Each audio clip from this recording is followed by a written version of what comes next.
जवाब देने नहीं आए तो उन्हें बुलाने महामंत्री युयुत्सु व्यास आश्रम गए। वहां उनकी भेंट व्यास के शिष्य मुनि आस्तिक से हुई। व्यास ने महामंत्री को यह कहकर उल्टे पांव लौटा दिया कि उनके राज्य में कलयुग प्रवेश करने वाला है और उन्हें महाराज परीक्षित के पास होना चाहिए। इधर मध्य रात्रि में कलयुग स्वप्न में परीक्षित से शरणार्थी बनकर शरण मांगने आया और परीक्षित ने उसे स्वर्ण में निवास करने की अनुमति दे दी। देखते ही देखते कलयुग विकराल होता चला गया। स्वप्न टूटते ही परीक्षित महामंत्री से मिलने गए, जहां महामंत्री ने उन्हें अधिक सावधान रहने की सलाह दी। किंतु दूसरे ही दिन राजसभा में कलयुग ने अपना रंग दिखाया। उत्तंक नाम का एक विद्यार्थी महाराज परीक्षित से गुरु दक्षिणा में देने के लिए महारानी के स्वर्ण कुंडल की याचना करने आ गया। शिक्षा के मंदिरों से स्वर्ण की मांग प्रारंभ हो चुकी थी। मैं नैतिकता के गिर जाने के भय से कांपने लगी थी और महाराज परीक्षित महारानी से स्वर्ण कुंडल मांगने गए।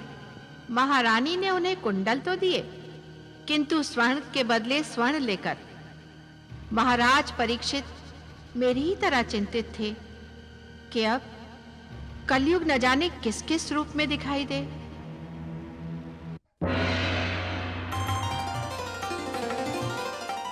पांडुकुल भूषण, उत्तरानंदन, नीति निपुण महाराज परीक्षित राजसभा में पधार रहे हैं।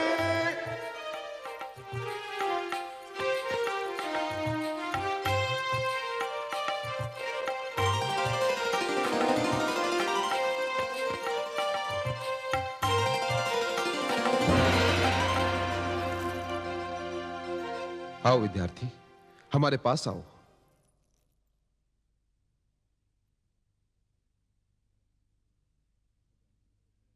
विद्यार्थी, ये लो स्वर्ण कुंडल।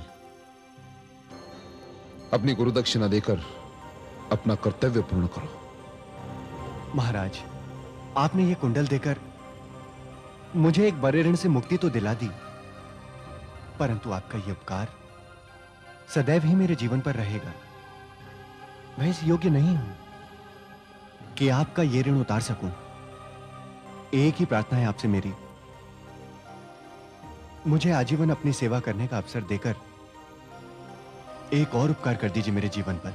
नहीं विद्यार्थी, ये उपकार नहीं, ये तो हमारा कर्तव्य था।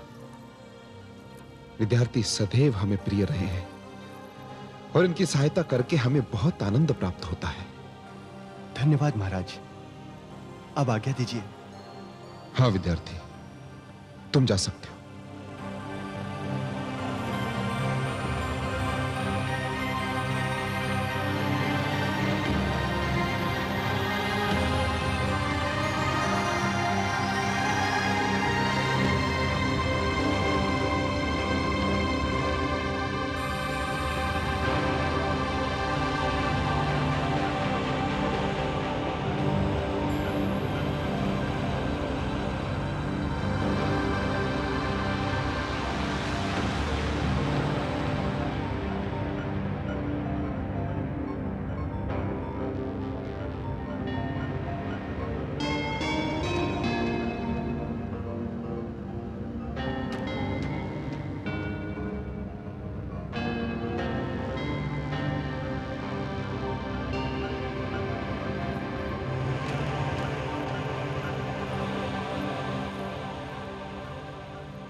महाराज।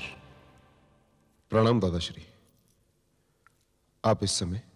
हाँ, मैं आना पड़ा मुझे इस समय तुम्हारे पास। मैंने तुम्हें चेतावनी दी थी कि कलयुग का काला नाग फन फैलाए डसने आ रहा है। मैंने तुम्हें सूचित किया था कि ये विनाशकारी आंखें विनाश का प्रकोप लेकर आ रही हैं।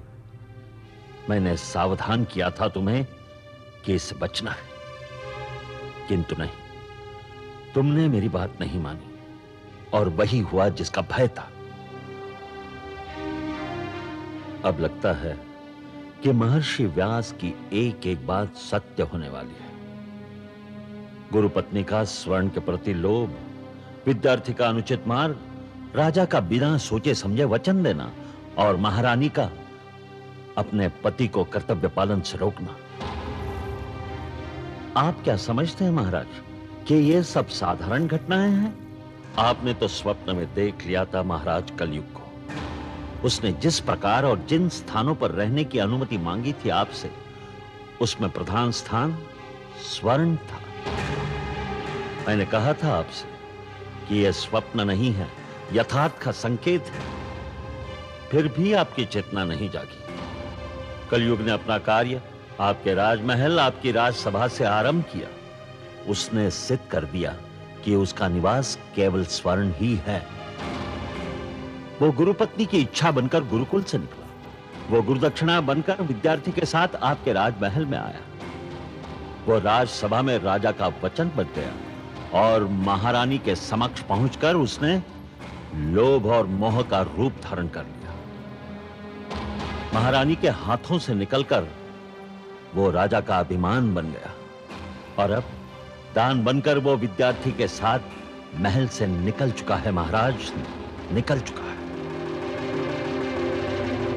अब ये देखना है कि वो कितने रूप धारण करता है, कितना विनाश लाता है, कितने प्रकोप लाता है, कितनी अराजकता फैलाता है। महाराज, हम सोच रहे हैं कि यदि राजमहल उसके प्रभाव से न बच सका तो हमारी प्रजा का क्या होगा? आप सत्य कह रहे हैं दादाश्री। न जाने उस समय क्या हो गया था हमारी सद्बुद्धि को कि हमने आपकी बात नहीं मानी, आपसे परामर्श नहीं किया। दादाश्री, अब आगे क्या करना है? महाराज, कलयुग को रोकना प्रजा के वश की बात नहीं। उसे यदि कोई रोक सकता है तो केवल आप, केवल राजा। इस बात में कोई संदेह नहीं कि कलयुग ने पूरी शक्ति से आक्रमण किया है। उसे मुंह तोड़ उत्तर देना केवल आपका कर्तव्य है। इस लड़ाई में आपके पास जो शस्त्र हैं वो है पांडवों की नीति, आर्यों की परंपरा, धर्म का संयम और हमारा परामर्श और आपका निर्णय। अब यह देखना है कि इस युद्ध में कौन परास्त होता है और कौन विजयी।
रुक जाओ।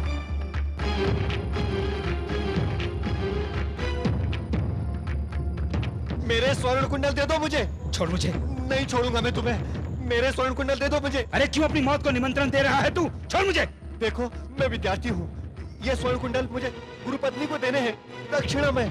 अच्छा, इतने मूल्यवान कुंडल तू गुरु दक्षिणा में देखा? कहां से चुरा कर लाया से? कहां से चुराया से बोल? अरे भाई चुरा कर नहीं लाया हूँ। चुराया नहीं है तो क्या ये आकाश से टपके हैं तेरे लिए या धरती से प्रकट हुए हैं? बोल। अरे भाई दया करो मुझ पर। दया करूं मैं तुझ पर? क्या कर दी दया?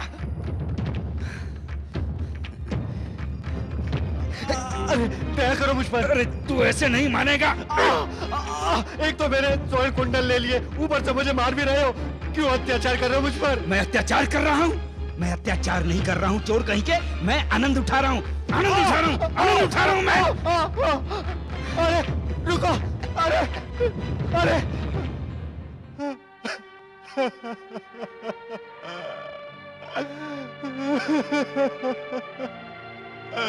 हे ईश्वर, बिना गुरु दक्षिणा के मेरी विद्या पूर्ण कैसे होगी? हे ईश्वर।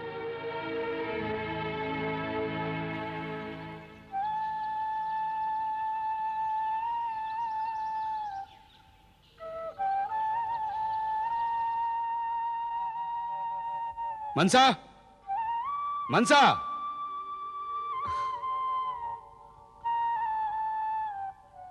अरे भैया आप आइए ना भैया। क्या बात है भैया? अरे मनसा, मेरी पुत्री मोहिनी कहाँ है?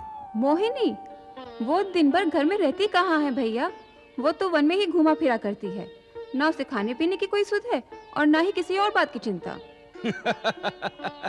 अरे उसे चिंता करने की आवश्यकता ही क्या है? ये उसके खेलने कूदने के दिन है, खेलने दो। हाँ भैया, पर इस प्रकार किसी भी युवती का अकेले वन में घूमना फिरना अच्छी बात नहीं है। इसमें बुरा क्या है? कोई क्या कर लेगा मेरी पुत्री का? बस आपके इसी लाड प्यार ने उसको इतना बिगाड़ दिया है। अब मुझे दोष क्यों देती है? ये तेरे लाड प्यार का परिणाम है जिसने उसे सर पर चढ़ा रखा है।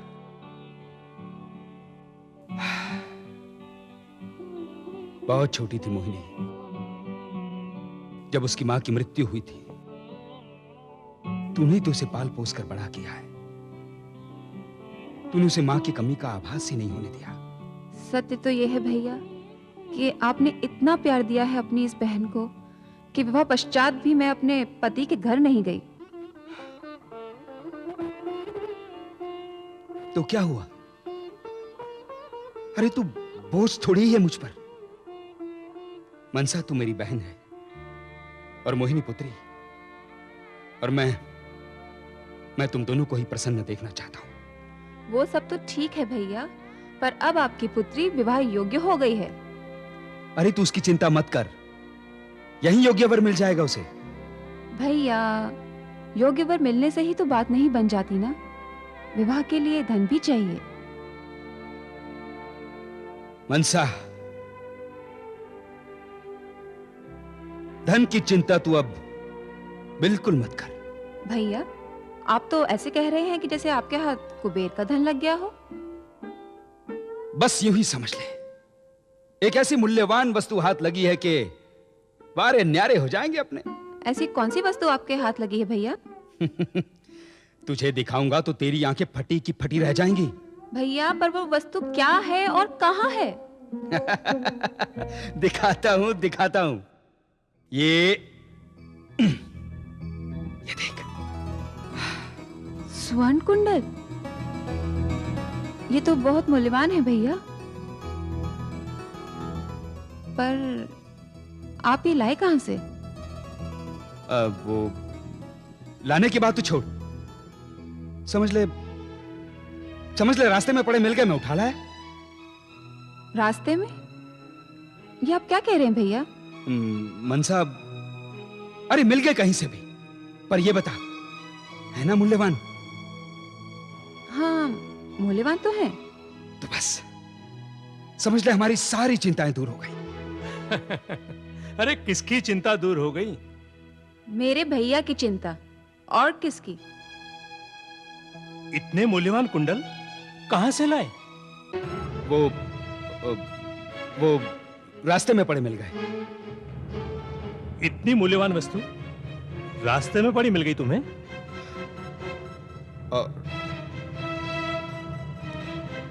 और नहीं तो क्या? मैं नहीं मानता, मुझे तो संदेह है।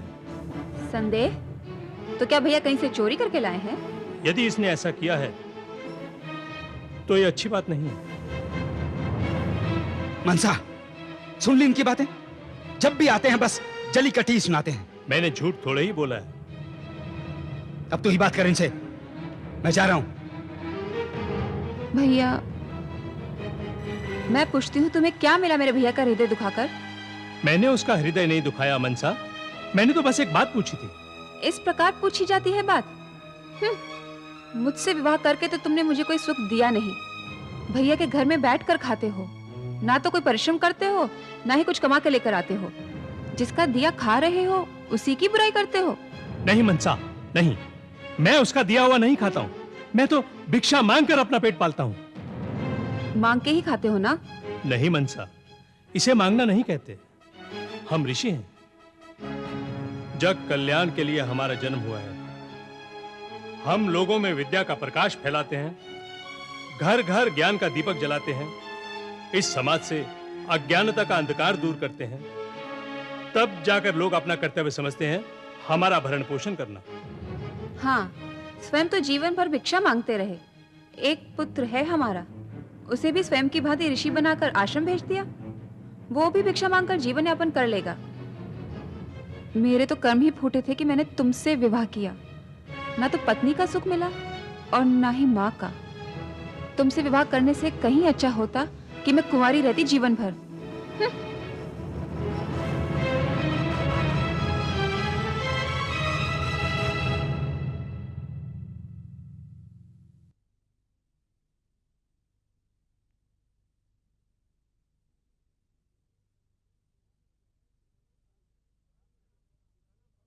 प्रणाम सेठ जी। प्रणाम प्रणाम। आओ मुखिया, बिराजो। कहो कैसे आना हुआ? तुम्हारे पास आने का अर्थ है कुछ लेना या कुछ देना। आज कुछ लेने आए हो या देने आए हो? लेने भी आया हूं और देने भी आया हूं। अर्थात? कुछ नहीं, कुछ नहीं। मेरे पास कुंडल है, बेचना है उन्हें। कुंडल बेचना है? अरे दिखाओ दिखाओ।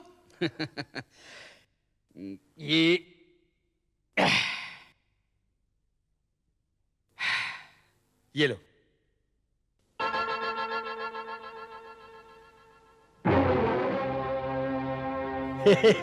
ये तो बहुत मूल्यवान है। हाँ, कुछ धन की आवश्यकता है, इसीलिए लाया हूं तुम्हारे पास। किंतु मुखिया, इतना धन मेरे पास नहीं है इसके बदले में तुम्हें देने के लिए। क्या नगर सेठ, तुम्हारे पास धन नहीं है? मेरा कहने का अभिप्राय ये है, ये बहुत मूल्यवान है। मुझे किसी को भेजना पड़ेगा घर में धन के लिए। तुम्हें थोड़ी प्रतीक्षा करनी पड़ेगी। हाँ तो कर लूंगा प्रतीक्षा, किंतु धन कितना दोगे इसके बदले में आप? अरे मुखिया, मुझ पर विश्वास रखो। जो इसका मूल्य है ना, उससे कम धन मैं तुम्हें नहीं दूंगा। तुम थोड़ी प्रतीक्षा करो। हैं?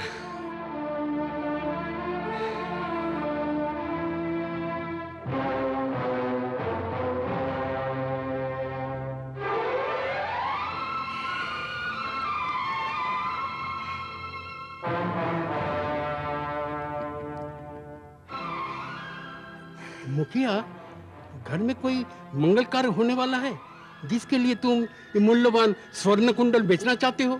नहीं नहीं, ऐसी तो कोई बात नहीं। बात कैसे नहीं है? तुम्हारी पुत्री बड़ी हो गई है, उसके विवाह की चिंता होगी तुम्हें। हाँ, चिंता तो है। बस जैसी योग्य वर मिल जाए तो कर दूंगा उसका विवाह। योग्य वर माने तुम्हारे जैसा? हाँ हाँ, मेरे जैसा।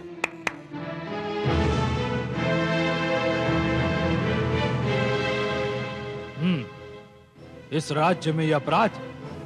सैनिक, पकड़ लो इस चोर को। चोर? कौन चोर? कहां चोर? तू और कौन? ये स्वर्ण कुंडल चुराए हैं तूने। ये क्या कह रहे हैं आप सैनिक जी? ये स्वर्ण कुंडल तो मेरे हैं। ये नगर सेठ झूठ बोलता है। ये नगर सेठ झूठ बोलता है और तू सच। इसका पता तो महाराज परीक्षित के सामने जाने के पश्चात ही लग जाएगा। चल। नहीं, मैंने कोई चोरी नहीं की है। ये कुंडल मेरे हैं। सीधी तरह चलता है, नहीं तो मारते हुए ले जाऊंगा। सैनिक, पकड़ लो इसे। नगर सेठ, तूने अच्छा नहीं किया बहुत भयंकर परिणाम होगा इसका। अरे चल। धोखा दिया तूने मुझे। छल किया मेरे साथ। चल सीधे। नहीं छोड़ूंगा मैं, नहीं छोड़ूंगा तुझे।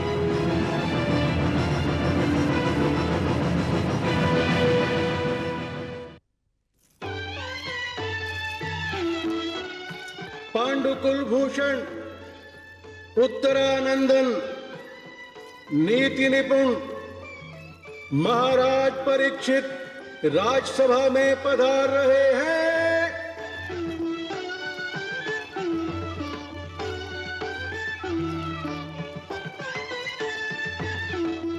प्रणाम दादाश्री। आयुष्मान भव, यशस्वी भव, सौभाग्यवती भव। विराजमान हो महाराज, विराजमान।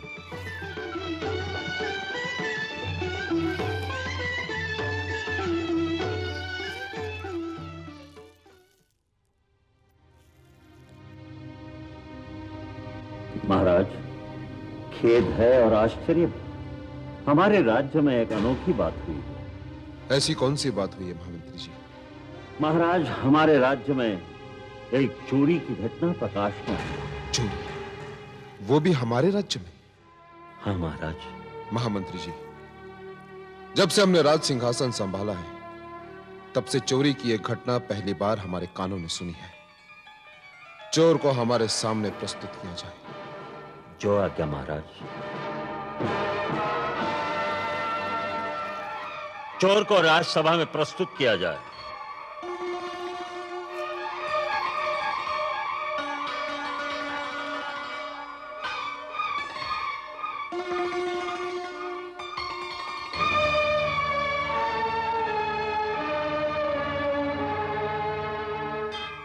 यह प्रथम बार है कि इस प्रकार का कोई अपराधी इस राज्यसभा में आया है। महामंत्री जी, इसका अपराध हमें पूर्ण रूप से बताइए। महाराज, ये चोरी की घटना विस्मयकारक और अद्भुत है, जिसकी आप कल्पना भी नहीं कर सकते। ये चोर जो आपके सामने प्रस्तुत है, नागवंशीय है। ये अपने नगर सेठ के यहां स्वर्ण कुंडल बेचने गया था। उसकी सूचना सेठ ने हमारे सैनिकों को दी। महाराज, ये सब झूठ है। नगर सेठ ने झूठ कहा है। पता नहीं वो किस लोभ में मुझे फंसाना चाहता है। मुझ पर जिन स्वर्ण कुंडलों की चोरी का दोषारोपण किया गया है, वो मेरी पुत्री के हैं महाराज। चुप रहो। चोरी का अपराध करने के पश्चात तुम असत्य बोलकर दूसरा अपराध कर रहे हो। नहीं महाराज, मैं असत्य नहीं बोल रहा हूं। मैंने कोई चोरी नहीं की है। ये मेरे ही स्वर्ण कुंडल हैं। महाराज, मैं कोई निर्धन व्यक्ति नहीं हूं।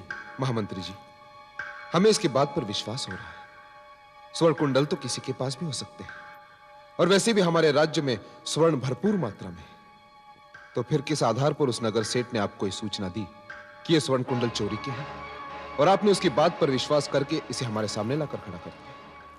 महाराज, मेरे पास इस बात का प्रमाण है कि ये कुंडल चोरी के हैं। चोरी के? क्या प्रमाण है आपके पास? महाराज, जब आप इन कुंडलों को स्वयं ध्यानपूर्वक देखेंगे तो आप जान जाएंगे कि ये वही कुंडल हैं जो आपने दान में उस विद्यार्थी को दिए थे। क्या? हाँ महाराज, ये देखिए।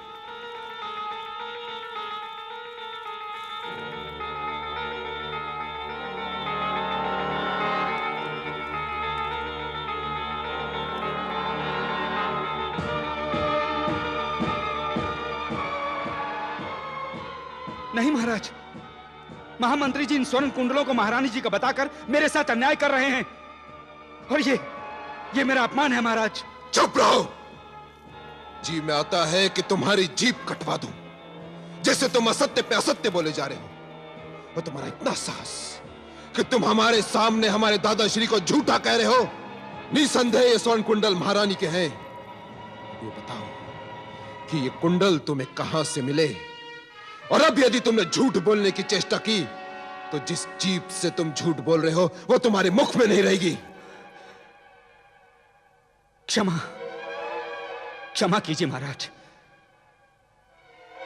ये मुझे रास्ते में पड़े मिल गए और मैंने इन्हें उठा लिया, और भय और घबराहट के कारण मैंने कह दिया था कि ये मेरी पुत्री के हैं। नहीं, तुम अभी भी असत्य बोलकर एक गंभीर अपराध कर रहे हो। ये कुंडल तो हमने विद्यार्थी को दिए थे। अब सच बताओ कि तुमने उस विद्यार्थी के साथ क्या व्यवहार किया। कहीं स्वर्ण के मोह में आकर तुमने उसकी हत्या तो नहीं कर दी? नहीं महाराज, नहीं। सच बताओ, यदि तुम्हारा यह अपराध सिद्ध हुआ तो वासुदेव की सौगंध, हम तुझे ऐसा दंड देंगे कि तेरी आने वाली पीढ़ियां भी कांप उठेंगी। नहीं महाराज, मैं सत्य कह रहा हूं, मैंने किसी की हत्या नहीं की है। यदि हत्या नहीं की तो ये कुंडल तेरे पास कहां से आए?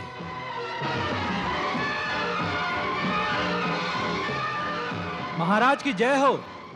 क्या बात है?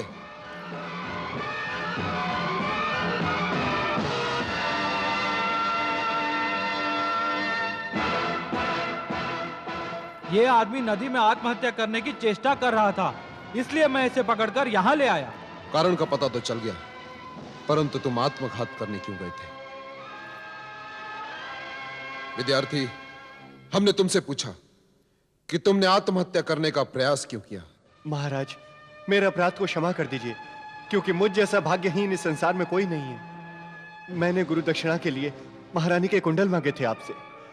आपने विशाल हृदय का परिचय देकर उन स्वर्ण कुंडलों को मुझे प्रदान भी किया था, किंतु उन स्वर्ण कुंडलों को कोई डाकू छीनकर ले गया। महाराज, आपने तो मुझ पर दया की, किंतु मैं अभागा उस दया को भी ना संभाल सका। महाराज, मैं कायर हूं, मैं निर्बल हूं। उन स्वर्ण कुंडलों को मैं वापस ना ला सका। महाराज, मुझे क्षमा कीजिए। महाराज, मुझे क्षमा कीजिए, मुझे क्षमा कीजिए। महाराज, मुझे क्षमा कीजिए। नहीं विद्यार्थी, तुम तो हमारे दया के पात्र हो, परंतु तुम्हारी समस्या तो वहां की वहां खड़ी है। गुरु दक्षिणा का ऋण भी तुम्हारे सर पर है। महाराज, मैं आत्महत्या करने गया था, क्योंकि अब जीवन भर मैं ये ऋण चुका नहीं पाऊंगा। महाराज, महामंत्री जी, प्रकृति का न्याय भी कितना विचित्र है। आज हमारे सामने प्रकृति ने एक पीड़ित और इसे पीड़ा पहुंचाने वाले अपराधी को हमारे सामने लाकर खड़ा कर दिया है। विद्यार्थी, आगे आओ।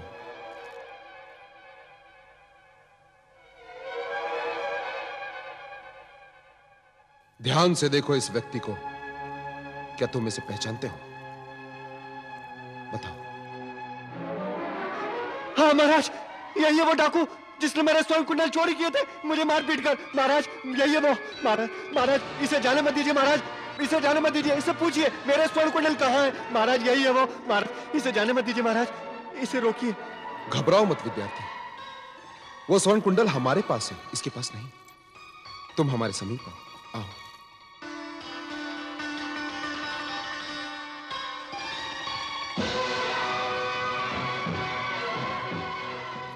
ये लो अपनी समस्या का समाधान। इसे गुरुपत्नी को देकर तुम ऋण मुक्त हो जाओगे, परंतु अब की बार इसे संभाल कर लेके जाना, कहीं कोई डाकू इसे फिर से छीन ना ले। महाराज, यदि अब ऐसा हुआ तो मैं नहीं, मेरा शव आएगा आपके पास। नहीं विद्यार्थी, अब की बार ऐसा नहीं होगा, क्योंकि हम जानते हैं कि चोरी की यह प्रथम और अंतिम घटना थी हमारे राज्य में। तुम निर्भय होकर जाओ। महाराज, इस उपकार का ऋण इस जन्म में तो चुका नहीं पाऊंगा मैं, किंतु प्रार्थना है ईश्वर से मेरी कि अगले जन्म में आपका ही सेवक बनाकर मुझे पैदा करे।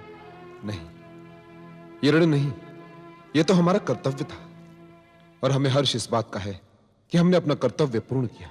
धन्यवाद महाराज, मुझे जाने की आज्ञा दीजिए। जाओ विद्यार्थी, हम ईश्वर से प्रार्थना करेंगे कि तुम्हारी हर मनोकामना पूर्ण हो।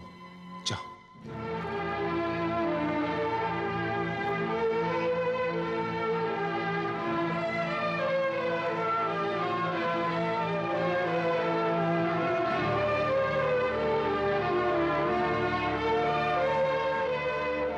अपराधी, हमारे राज्य में इस प्रकार का अपराध हमारे सामने इससे पहले कभी नहीं आया। तुमने यह अपराध करके हमारी न्याय व्यवस्था को चुनौती दी है। इस अपराध का दंड हम तुझे स्वयं देंगे, और इस अपराध का दंड यह है कि हम तेरे दोनों हाथ तेरे शरीर से अलग कर दें। क्षमा कीजिए महाराज, मेरा अपराध क्षमा कीजिए। नहीं कर सकता, मैं तुझे क्षमा नहीं कर सकता। मैं कलयुग को इस तरह से नहीं आने दूंगा अपने राज्य में। दया कीजिए महाराज, मुझ पर दया कीजिए। सैनिकों, पकड़ लो इसके दोनों हाथ।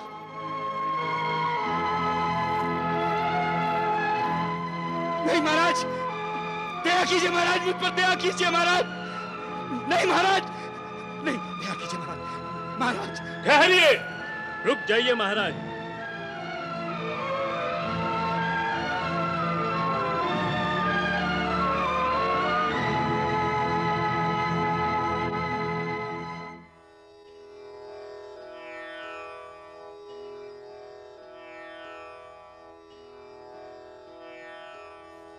महाराज, मेरे इस अपराध को क्षमा करें कि मैं बिना अनुमति राजसभा में आ गया, किंतु मैं विवश था। अनुमति मांगने का समय नहीं था मेरे पास। कौन है आप और क्या चाहते हैं? महाराज, मैं ऋषि जर हूं। हम ऋषियों का आदर करते हैं, परंतु आपका इस अपराधी से क्या संबंध है? राजन, ये मेरी पत्नी का भाई है। क्या आप जानते हैं कि इसने कितना बड़ा अपराध किया है?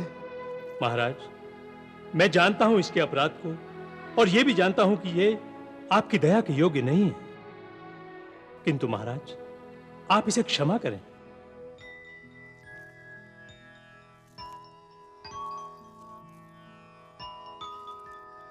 आप ये कैसे कह सकते हैं?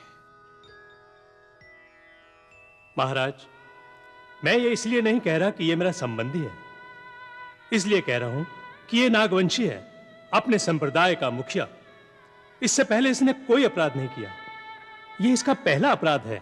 तो क्या पहला अपराध अपराध नहीं होता ऋषिवर? महाराज, अपराध तो हर स्थिति में अपराध होता है, किंतु ये अपराध इसने अपनी चेतना में रहकर नहीं किया। अर्थात? महाराज, इसने विद्यार्थी के हाथ में स्वर्ण कुंडल देखे। स्वर्ण के आकर्षण और उसकी चमक ने इसके हृदय में लोभ पैदा कर दिया। इसकी आंखों में लोभ का उन्माद छा गया। थोड़े समय के लिए यह अपने आप को भूल गया और चल पड़ा पाप की डगर पर। इसके हाथ अपने नियंत्रण में नहीं रहे और वो अपराध कर बैठा जिसका दंड निश्चित है। महाराज, ये दोष केवल इसका नहीं है। तो फिर दोष किसका है ऋषिवर? दोष स्वर्ण का भी है, जिसके आकर्षण और चमक ने इसे अपनी ओर खींचा।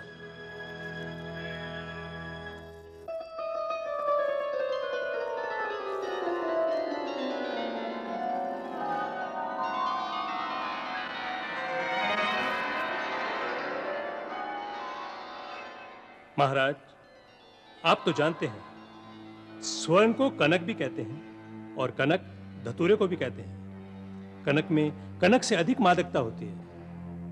एक कनक को खाने से मनुष्य पागल उठता है, किंतु इस कनक को तो देखने भर से पागल उठता है। मैं मानता हूं तक्षक दोषी है, किंतु दोष स्वर्ण का भी है। महाराज, मेरी आपसे विनती है महाराज कि इसके प्रथम अपराध को इसकी अज्ञानता समझकर क्षमा कर दिया जाए। ऋषिवर, हम आपके युक्ति संगत तर्क को मानते हैं कि जितना अपराध इसका है उतना ही अपराध स्वर्ण का भी, किंतु ये दोषी तो है ही। परंतु हम इसे क्षमा करते हैं क्योंकि आप एक ऋषि हैं और इस राज्य सभा में पहली बार किसी ऋषि ने आकर किसी के लिए क्षमादान मांगा है।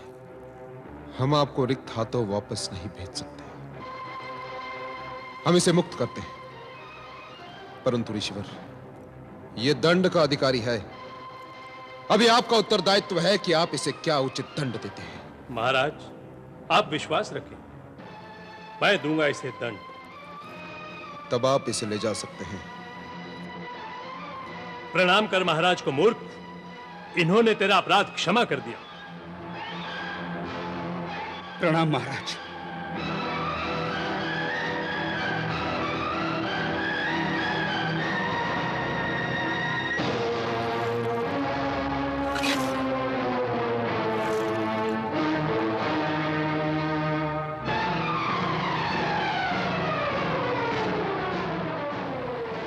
महाराज, स्वर्ण ने अब चोर का रूप धारण किया है। महाराज, कलयुग ने तो आपसे 5 स्थान मांगे थे। अब देखना यह है कि वो किस किस रूप में आएगा।